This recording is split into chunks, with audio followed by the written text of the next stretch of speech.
కి ప్రమాణం చేస్తూ ఉన్నాడు. హల్లెలూయా.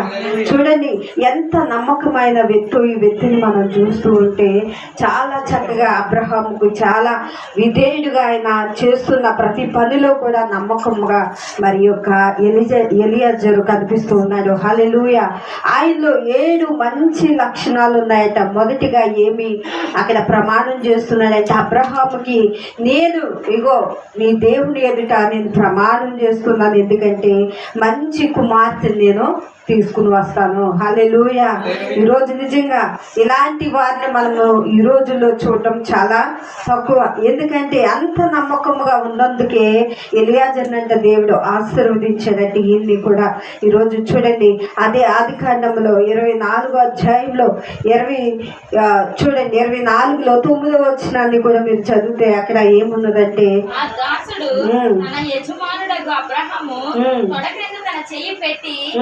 సంగతి విషయమై ప్రమాణము చేసెను. అతడు తన యజమానుని ఒంటెలలో 10 ఒంటెలను తమ యజమాని ఆస్తిలో శ్రేష్టమైన నానా విధములకు వస్తువులను తీసుకుని పోయెను. అతడు లేచి హరాయిము లోనున్న నా హోరు పట్టణము చేరి సాయంకాలమందు స్త్రీలు నీళ్లు చేదుకొని వచ్చు వేళ్లకు ఆ ఊరి బయటనున్న నీళ్ల బావి యొద్ద తన ఒంటెలను మోకరింపచేసి ఇట్లా నేను నా యజమానుడగు అబ్రహాము దేవుడైన యెహోవా, నేను వచ్చిన కార్యములు త్వరలో సఫలము చేసి నా యజమానుడగు అబ్రహాము మీద అనుగ్రహము చూపుము, చెత్తగించుము. నేను ఈ నీళ్లు ఓట యొద్ద నిలుచుచున్నాను. చాలండి. హల్లెలూయా. అక్కడ రెండోది మనం చూస్తుంటే మొదట ఏం చేస్తున్నాడు? అబ్రహాం కొరకు ప్రమాణం చేస్తున్నాడు. హల్లెలూయా. రెండోదంటే ఆయన ఏం చేస్తున్నాడంటే పని నిమిత్తం ఆయన ప్రయాణమై వెళ్ళి అక్కడ ప్రార్థన చేస్తున్నాడంటండి. హల్లెలూయా. ఏమనంటే నా యజమానుడు మరి తండ్రి అతన్ని ఏం చేయనువు ఆయన అప్పగించిన పనిని నేను నమ్మకంగా చెయ్యాలని ఆ యొక్క అబ్రహాము పని కొరకట ఆయన మొరపెడుతూ ఉన్నాడంటండి. హల్లెలూయా. ఆయన సొంత పని కొరకు కాదు, ఎవరి కొరకు?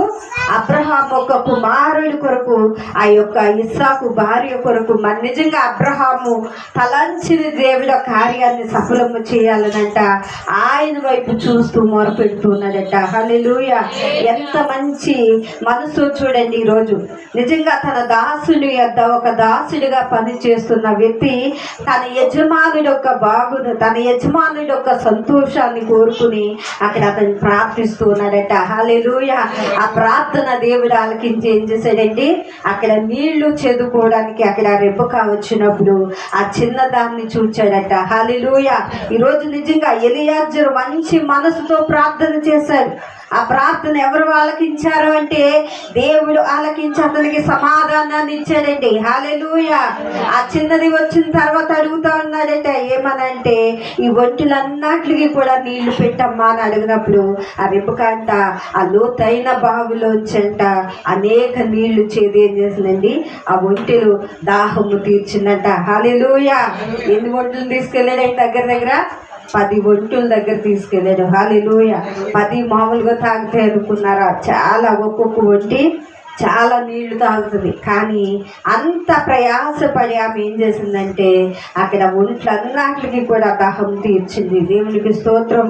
ఈరోజు నిజంగా ఎలియాజరు చెప్పిన పనిని ఆమె ఇప్పుడు ఏం చేసింది? ఆలకించింది. ఈరోజు నిజమే దేవుడు అట మనకి నేర్పిస్తుంది ఏంటంటే విధేయత. హల్లెలూయా. మన విధేయత నేర్చుకోవాలి. వారు చెప్తే నేను చేయడం ఏంటి, వారు చెప్తే నేనెందుకు ఆలకించాలని ఇక్కడ ఎలియాజరు అనుకోలేదు. కానీ తన దాసుని నిమిత్తం ఏం చేశాడంటే ప్రార్థన చేసినప్పుడు దేవుడు అతనికట ప్రతిఫలాన్ని దేవుడు ఇచ్చాడట. హల్లెలూయా. చూడండి అదే ఆదికాండం 24 మీరు ఇంకా కింద వచ్చినాలు మీరు చదివితే అక్కడ చూడండి అదే చదవండి 12 నుంచి.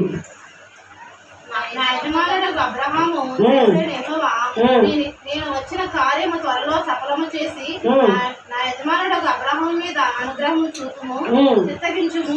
నేను ఈ నీళ్లు ఓటేసి నిలుచున్నాను.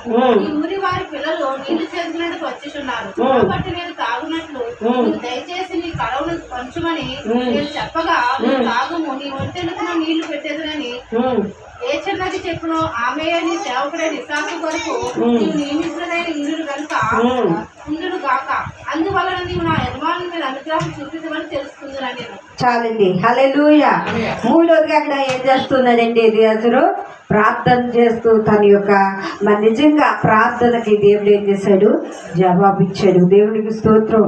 ఈరోజు మనము కూడా ప్రార్థన ఎవరి కోసం చేసినా కూడా దేవుడు ఏం చేస్తా ఉన్నాడు? ప్రార్థన ఆలకిస్తూ ఉన్నాడు. హల్లెలూయా. జార్జ్ ముల్లర్ అనే దైవజనుడు 50,000 ప్రార్థనలు ఆయన నెరవేర్చబడ్డాయట. హల్లెలూయా.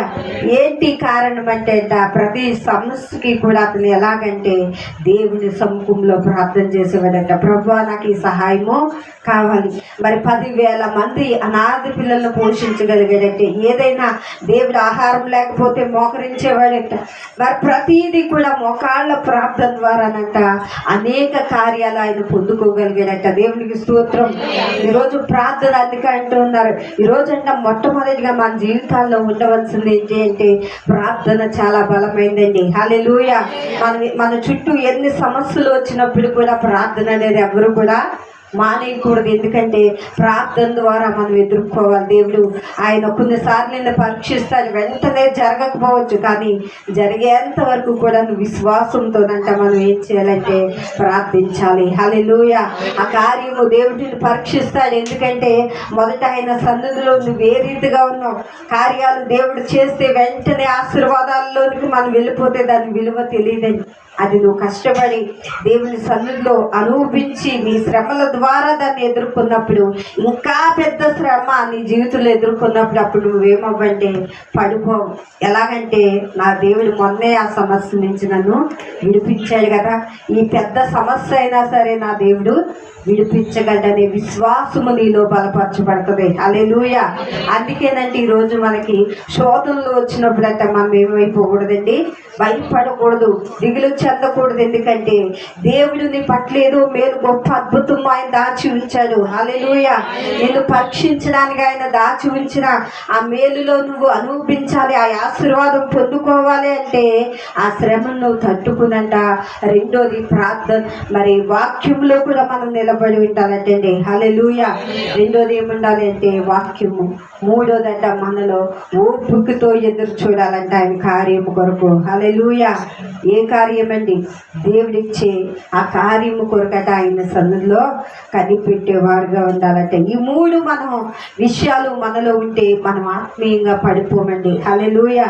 మనం ఎన్ని శోధనలు మనల్ని వెంటాడినప్పటికీ కూడా మనము పడిపోము. ఇక్కడ ఎలియాజరు కూడా ఎలా ప్రార్థిస్తున్నాడంటే తన దాసుని కొరకు, అబ్రహాము కొరకు, తన యజమానుడైన అబ్రహాము కొరకు ఈ దాసుడైన ఎలియాజరు ప్రార్థన చేస్తున్నాడు. చక్కగా ఆ ప్రార్థన దేవుడు ఆలకించి ఆ యొక్క మరి రిబకాని అక్కడ సిద్ధపరిచి ఆమెకు ఆ ఒంటిలన్నిటికి కూడా ఏం తీర్చిందంటే, ఇంకా మీరు ఆ 24:11 మీరు చూస్తే ఆ ఒంట్లన్నీ కూడా మోకరించే అంటండి.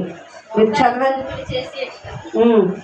సాయంకాలమందు స్త్రీలు నీళ్లు చేతుకొని వచ్చు వేళకు ఆ ఊరి బయట నున్న నీళ్ళ బావి యొద్ద తమ ఒంటెలను మోకరింప చేసి ఎట్లా నేను నా యజమానుడగా అబ్రహాము దేవుడైన యెహోవా, నేను వచ్చిన కార్యములు త్వరలో సఫలం చేసి నా యజమానుడగా అబ్రహాము మీద అనుగ్రహము చూపుము, చిత్తగించుము.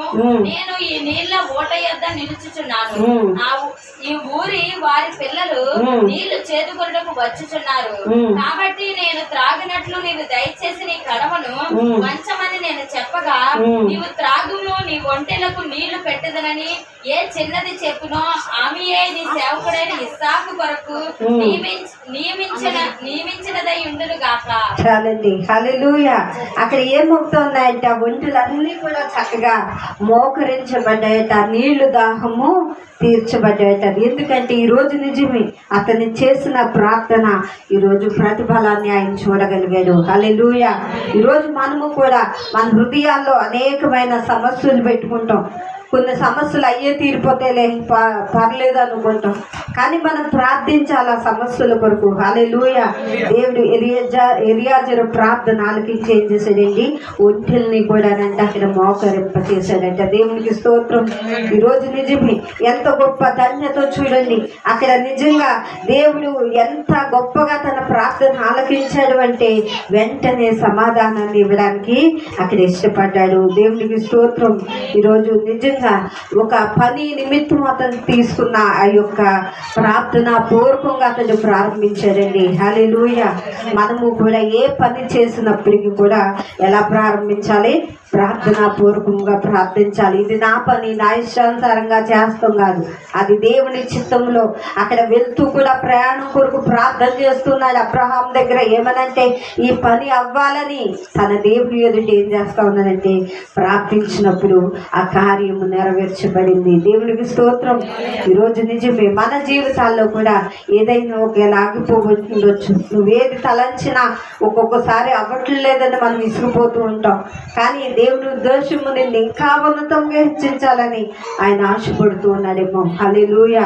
దేవుని ప్రణాళిక నీ పట్ల ఇంకా ఘనముగా ఆయన నిలవబెట్టాలని ఆశపడుతూ ఉన్నాడేమో.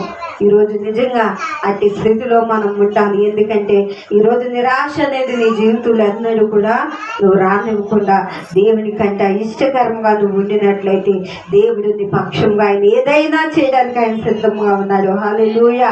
చూడండి, ఆయన కోరిన కోరికని దేవుడు ఏం చేశాడు, నెరవేర్చాడు. చూడండి, అదే ఆదికాండము 24:15 మీరు చదివితే చాలింపక ముందే అబ్రహాం సహోదరుడైన నాహోరు భార్యయగు మిల్కా కుమారుడైన బెతీయేలునకు పుట్టిన రెబ్కా కడమ భుజము మీద పెట్టుకుని వచ్చెను.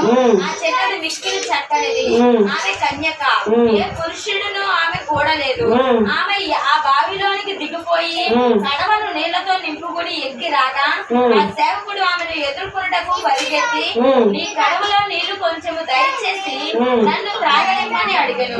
అప్పుడు ఆమె, అయ్యా త్రాగమని చెప్పి త్వరగా తన కడవను చేతి మీదకి దించుకుని అతనికి దాహం ఇచ్చెను.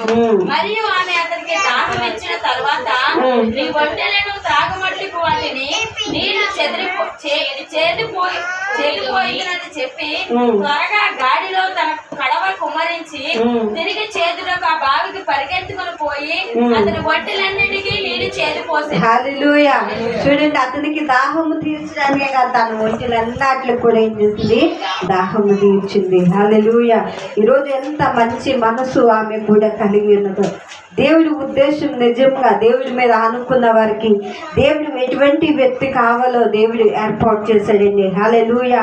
ఈ రెబెకా కూడా చాలా శ్రేష్టమైన పరిశుద్ధమైన జీవితము కలిగిన ఆమెగా మరి బైబిల్లో చదివిస్తున్న ఒక ప్రత్యేకమైన వ్యక్తిగా ఈమెను కూడా మరి దేవుడు ఒక ప్రత్యేకము ఈమెను కొరకు కూడా దేవుడు రాయించాడు. దేవుడికి స్తోత్రం. ఈరోజు నిజంగా దేవుడు ఇంత మంచి వ్యక్తుల్ని వారి పేర్లు వారి జీవితాలని రాయడానికి కారణం ఏంటంటే వారు నడిచిన నడక. హల్లెలూయా. వారు ప్రవర్తించిన ప్రవర్తనను బట్టి దేవుడు ఏం చేశాడు, వారిని ఆశీర్వాదకరంగా ఉంచాడు. ఈ యొక్క రెబెకానంట ఎలా ఉంచాడు అంటే ఇస్సాకుకు భార్యగా ఉంచాడట. దేవునికి స్తోత్రం. ఈరోజు ఎవరిని సిద్ధపరచాలో దేవుడికి తెలుసు. మంచి ఇస్సాకు మరి తండ్రికి లోబడిన కుమారుడు. నిజంగా తండ్రి ఏది చెప్తే అది చేసే వ్యక్తి ఇస్సాకు. హల్లెలూయా. అటువంటి కుమారుడి కంట ఈమె భార్యగా వెళ్ళిందండి. దేవుడికి స్తోత్రం. ఈరోజు దేవుని వర్తమానం చదివిస్తుంది. మన విధేయత చూపించడం వల్ల ఎన్నో ఆశీర్వాదాలు మన జీవితాల్లోనంట పొందుకుంటామని దేవుడు మాట్లాడుతూ ఉన్నాడు. అదే 24:33 కూడా మీరు చదివినట్లయితే చూడండి, అక్కడ కూడా అతడు భోజనం పెట్టించను గాని వచ్చిన పని చెప్పక భోజనం చేయనగా లాభాన్ని చెప్పుమనెను. అంతలా నేను అబ్రహాము దాసులను యెహోవా నా యజమానుని బహుగా ఆశీర్వదించాను కనుక అతడు గొప్పవాడాయనని అతనికి గొర్రెలను గొర్రెలను వెండి బంగారములను దాసీలను జలములను ఒంటెలను గాడిదలను దయచేసాను. నా యజమానుని భార్య అయిన సారా వృద్ధాప్యంలో నా యజమానునికి కుమారుని కన్నెను. నా యజమానుడు తను కలిగిన యావత్తు అతనికి ఇచ్చి ఉన్నాడు. మరియు నా యజమానుడు నాతో నేను ఎవరి దేశమందు నివసించున్నానో ఆ కనానీయుల పిల్లతో ఒక పిల్లను నా కుమారునికి పెళ్లి చేయవచ్చు. అయితే నా తండ్రి ఇంటికి నా వంశస్థుల యొద్దకు వెళ్ళి నా కుమారునికి పెళ్లి చేయటకు ఒక పిల్లను తీసుకుని రావాలని నా చేత ప్రమాణం చేయించాను. అప్పుడు నేను నా యజమానునితో ఆ స్త్రీ నా వెంట రాలేదేమో అని చెప్పినందుకు అతడు ఎవరి సన్నిధిలో నేను జీవించుతున్నాను ఆ యెహోవా నీతో కూడా తన దూతను పంపి ఈ ప్రయాణం సఫలం చేయను కనుక నీవు నా వంశస్థులలో నా తండ్రి ఇంట నుండి నా కుమారునికి భార్యని తీసుకుని వచ్చేదవు. హల్లెలూయా. చూడండి, అక్కడ వర్తమానము చెప్పండి కూడా నండి అక్కడ భోజనము చేయను అంటున్నాడు. హల్లెలూయా. అంటే ఆ పని అవ్వేంత వరకు కూడా ఆయన ఎవరి మీద అనుకున్నారండి? దేవుడి మీద అనుకున్నాడండి. హల్లెలూయా. ఆ యొక్క ఇంటికి చెప్తా ఉన్నాడు, ఇగో నేను భోజనం చేయను, నేను వచ్చిన పని ఏంటో నేను చెప్పిన తర్వాతే నేను భోజనం చేస్తానని తను వచ్చిన పని అబ్రహాం ఎంత గొప్పగా ఆశీర్వదించాడు దేవుడు. అది వివరించండి అతనికి చెప్పినప్పుడు. మరి రెబెకాని ఎవరైనా ఇస్తారండి? ఒక అమ్మాయి ఒక అతనితో పంపించడానికి ఇష్టపడరు, కానీ రెబెకాని అంటే అక్కడ పంపించారంట అతనితో. హల్లెలూయా. ఈరోజు నిజంగా ఏంటి ఇంత గొప్ప కార్యం అంటే ఎవరితో? దేవుడు అతనికి తోడై ఉన్నాడండి. హల్లెలూయా. ఆ కార్యము సఫలపరచబడాలి అంటే దేవుడు సన్నిధి అతనితో ఉన్నది. హల్లెలూయా. ఈరోజు రెబెకా ఆ యొక్క తండ్రి వారందరూ వారి కుటుంబకులు ఒక వ్యక్తి వెళ్ళి అడిగితే ఇచ్చేసే అంత కాదు, కానీ వారు హృదయాలు కూడా మార్చి దేవుడు ఏం చేశాడంటే రెబెకాని పంపించాడట. దేవునికి స్తోత్రం. ఈరోజు దేవుడు ఎలాగ వర్ధిల్ల చేశాడు, అబ్రహాముని ఎంత గొప్పగా హెచ్చించాడో అక్కడ ఎలియాజరు దేవుని కొరకు అక్కడ చెప్తా ఉన్నాడు, దేవుని మహిమపరుస్తా ఉన్నాడండి. హల్లెలూయా. ఈ రోజు నిజంగా దేవుడు మన పట్ల చేసిన కార్యములు కూడా మనం ఏం చేయకూడదు, మర్చిపోకూడదు. ఇతరులు మనం మహింపరచాలి దేవుని కొరకు. ఈరోజు ఇతరులకు కూడా ఆశీర్వాదకరంగా అతడు ఎలాగంటే దేవుడు చేసిన మేలున్న వారికి అక్కడ బోధిస్తూ ఉన్నాడు. తన కుమార్తెను అడిగినప్పుడు ఆ తండ్రి ఏం చేశాడండి? పంపించాడు. చివరిగా మాట చదువుకుందాం. 24:58 వచనంలో మీరు చదివితే అక్కడ కూడా చూడండి. ఈ మనుషునితో కూడా వెళ్ళదవా అని ఆమె అడిగినప్పుడు వెళ్ళదనను. కాబట్టి వారు తన సహోదరి అయిన రెబెకాను ఆమె దాటిని అబ్రహాము సేవకుని అతనితో వచ్చిన మనుషులను సాగనంపినప్పుడు వారు రెబెకాతో, మా సహోదరి నీవు వేల వేలకు తల్లి భక్తులు కాక మీ సంతతి వారు తమ పగవారిని గవిని స్వాధీనపరుచుకుందరు గాక అని ఆమెను దీవింపగా. హల్లెలూయా. చూడండి, రెబెకాని కూడా అక్కడ ఏం చేస్తా ఉన్నాడు? మరి నిజంగా ఆశీర్వదిస్తూ. హల్లెలూయా. ఈరోజు నిజంగా అంత గొప్ప తల్లిగా ఆమె మార్చబడింది. ఏంటి అంటే మరి దేవుని యొక్క మాటకు ఆమె కూడా విలువ ఇచ్చింది. దేవునికి స్తోత్రం. ఈరోజు నిజమే మన జీవితాల్లో కూడా మనము కూడా దేవుని సన్నిధిలో ఆయన వాక్యానికి మనం లోబడి ఆయన సన్నిధిలో మనము కూడా విధేయత చూపించడం వల్ల ఏమి పొందుకుంటామంటే ఆశీర్వాదం పొందుకుంటాం. హల్లెలూయా.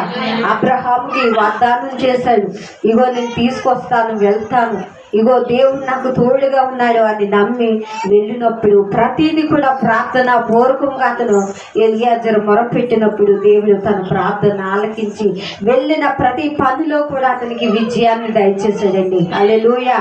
ఆయన వెళ్ళిన ప్రతి పనిలో కూడా అతను అనుకున్నట్లుగా దేవుడు ఏం చేశాడు? నెరవేర్చాడు. హల్లెలూయా. ఈరోజు ఎంత గొప్ప దీవెనకరంగా అతను జీవితాన్ని మార్చబడిందో మనం చూస్తున్నాం. ప్రతిదీ కూడా దేవుని మీద తగ్గించుతూ తాను తగ్గించుకుని దేవునికి అక్కడ ఎక్కువగా ఇచ్చి దేవుని మహిమపరిచాడు. హల్లెలూయా. మన జీవితాల్లో కూడా అనేకులు ఎదుట మనం హెచ్చించబడ్డం కాదు, ఎవరిని హెచ్చించాలండి? దేవుని హెచ్చించాలి.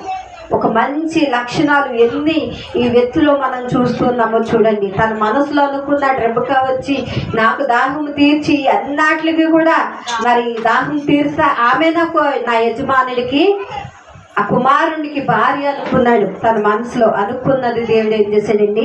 తన మనసులో అనుకున్నది నెరవేర్చాడు. హల్లెలూయా. ఈరోజు మన మనసుల్లో కూడా చాలా ఉంటాయి, పైకి ఎవరికి మనం చెప్పలేం, కానీ దేవుడు అది కూడా నీ పక్షంగా నెరవేరుస్తున్నాడు. హల్లెలూయా. నీ హృదయ వాంఛని కూడా దేవుడంట నెరవేరుస్తా ఉన్నాడట. నీ హృదయంలో ఏమున్నదో దేవునికి తెలుసు. హల్లెలూయా. ఎలియాజరు జీవితంలో మరి ఎన్నో విషయాలు దేవుని ఎదుట తన ప్రార్థించినప్పుడు ప్రతిదీ కూడా జయము పొందాడు. దేవునికి స్తోత్రం. మనము కూడా ఈరోజు దేవుని సన్నిధికి వస్తూ వెళ్ళిపోవడం కాదు, కానీ మన యొక్క ప్రతిదీ కూడా ప్రార్థనా పూర్వకంగా దేవుని మనం అడిగినట్లయితే ఆయన తప్పక కార్యాలు చేసే దేవుడు. హల్లెలూయా. ఎలియాజరు జీవితంలో ఎన్నో మేలులు ఆయన చూచాడు. ఈరోజు మన జీవితంలో కూడా మన కుటుంబాల్లో పరిస్థితులు మారట్లేదు, ఇలాగే ఉండిపోతున్నాయి. నేను అందరిలాగా నేను వెళ్ళట్లేదు ముందులకు అనుకుంటాం, కానీ దేవుని ఉద్దేశం నీ పట్ల ఒకలాగా ఉంది. హల్లెలూయా. ఆయన చిత్తం ఒకలాగా ఉంది. ఆయన నిన్ను ప్రత్యేకంగా నిన్ను చూస్తూ ఉన్నాడు. నిన్ను గణపరచడానికి ఆయన ఒక సమయం ఎంచుకుని ఉన్నాడు. మన సమయాన్ని అడుగుతూ ఉంటామండి, ప్రభు ఇన్ని సంవత్సరాలు అయిపోయింది, నాకు ఇంకా కార్యం జరగట్లేదు. మరి అబ్రహాంకి ఎన్ని సంవత్సరాలు పట్టిందండి వాగ్దానం నెరవేర్చడానికి? ఎదురు చూచాడు ఆయన. హల్లెలూయా. కానీ వాగ్దానం చేసిన వాడంట నమ్మదగిన దేవుడు. ఈరోజు మాట ఇచ్చిన దేవుడు నిన్న నేడు నిరంతరము ఏకరీతిగా ఉన్న దేవుడు కనుక ఈరోజు నీ జీవితంలో కూడా ఎలాంటి సమస్యల్లోనూ ఉన్నప్పటికీ దేవుడు ఒకటే చెప్తున్నాడు. ఎలియాజరు ప్రార్థించిన దేవుడు ప్రతి సమస్య నుంచి కూడా విడిపించి ఆయన పక్షముగా ఆయన ఉండి కార్యం చేశాడు. హల్లెలూయా. ఈరోజు మన జీవితాల్లో కూడా మనం లేట్ అవుతుంది ప్రభా పలానా సమయానికి నాకు చేసే అంటాం. ఆ సమయానికి జరగకపోతే మనం నిరాశపడతాం. అది కాదు, ప్రభా ఇగో నువ్వు ఎప్పుడు నా పట్ల నువ్వు కార్యం చేయాలని ఆయన సన్నిధులు ఎదురు చూడు. ఖచ్చితంగా ఆయన సమయానికి ఖచ్చితంగా అది ఆయన నెరవేరుస్తాడు. కనుక ఈరోజు ఎలియాజరు తన యజమానుడికి ఇచ్చిన మాటను ఏం చేశాడండి? ఎంతో నమ్మకంగా పనిని పూర్తి చేశాడు. హల్లెలూయా. మనము కూడా మన దేవుని అయిన తండ్రికి దేవుడు మనకి ఇచ్చిన పనిని మనకిచ్చింది ఏదైతే మనకు అప్పగించాడో ప్రతిదీ కూడా దేవునికి నమ్మకంగా మనము కూడా జీవిస్తే దేవుడు మనల్ని కూడా ఆశీర్వదించడానికి ఇష్టపడుతూ ఉన్నాడు. కొద్ది మాటలు దేవుడు దీవించును గాక. ఆమేన్.